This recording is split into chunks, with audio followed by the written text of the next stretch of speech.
Hey, what's going on, guys? My name is KarQ and welcome to another segment with the Predator Training Room. You know, a lot of players ask me, hey KarQ, how do I improve my aim? And I always tell them mechanics are a big part of Overwatch, but it's not just aim. Aim is important, of course, like flicking, tracking, and we'll go over that as well, but I want to talk about that along with movement and abilities and everything that encompasses mechanics in Overwatch. Let's get started. Mechanics in Overwatch can be broken down in a few subcategories. Personally, I like to look at mechanics as an interplay between three domains: movement, aim, and ability usage. Movement is your ability to strafe, crouch, and dodge enemy shots and abilities. Learning how to move efficiently and reacting to the enemy movement to decide whether to move forward, retreat, or break line of sight are all encompassed in this. Aim in Overwatch has quite a few subcategories as well, since there are a lot of heroes in the game with different aiming styles. The overarching theme for all the styles is something called Crosshair Placement, in which having your crosshair prepared near your target is the best practice to begin with. Now for the three aim styles. First, you have tracking, which is matching your crosshairs to the enemy's movement mechanics. Some examples of this would be heroes like Tracer, Zarya, Soldier, Sombra, Bastion, D.Va, and others. Next, you have flicking, which is reacting instantaneously to the enemy's movement to land a shot. These would be hitscan heroes such as Widowmaker, McCree, Ashe, and even Reaper. Categorically, it may seem odd hearing Reaper as hitscan, but technically they can be very flick intensive by nature, and their pellets stay true to the definition of hitscan: instantaneous registration of the bullet and no delay. And now finally, you have projectile timing, which is reading enemy movements and leading your shots accordingly to hit them. These would be heroes like Genji, Lucio, Junkrat, Pharah, Zenyatta, Hanzo, Mei's Icicle, Ana's Unscope Shot, and others. If you want to work on your mechanical skill in the aim category, I would encourage you to find one style that you enjoy and specialize in some of the heroes that fall under their respective category. Now, the last domain of mechanics are ability usage. This would be a mastery of utilizing the abilities and cooldowns available to the specific hero you're playing.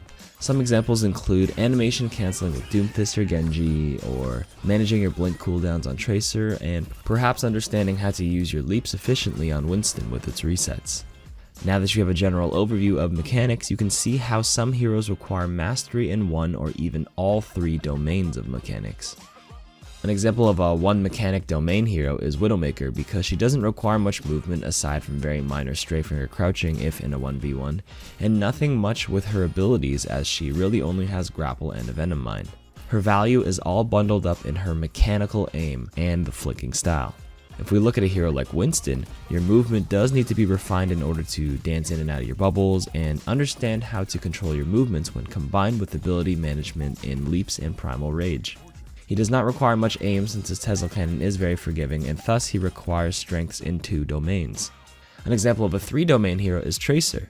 You need to be moving efficiently with good strafing and dodging, have solid tracking aim to confirm kills, and a mastery of her abilities in blinks and recall. The interplay between all three domains here demonstrates why Tracer was an average hero when Overwatch first came out, and over the years became a terror in ranked and in the Overwatch League until her first nerf a few months back, once players slowly began mastering her mechanics.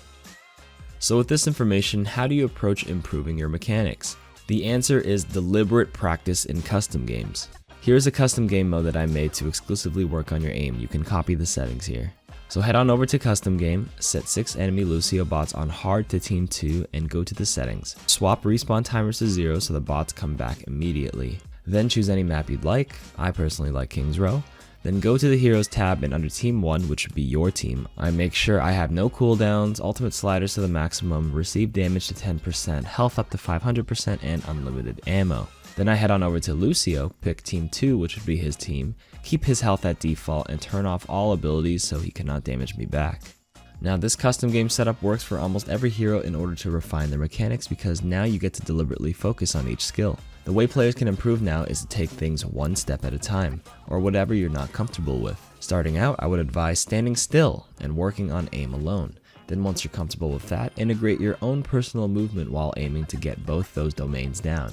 Then, if your hero requires it, begin integrating ability usage on top of the other two domains you've already worked on. Over time, I guarantee all this training will pay off in your games. It's not quite game sense and positioning. That can only be taught if you watch the other segment from the Predator Training Room on game sense and practice in real game scenarios, but it's never a bad idea to brush up on your raw mechanics. And that wraps everything up for this segment. That's aim, that's mechanics, and that's how you improve it. That's it for this session. I'm KarQ with the Predator Training Room. Until next time.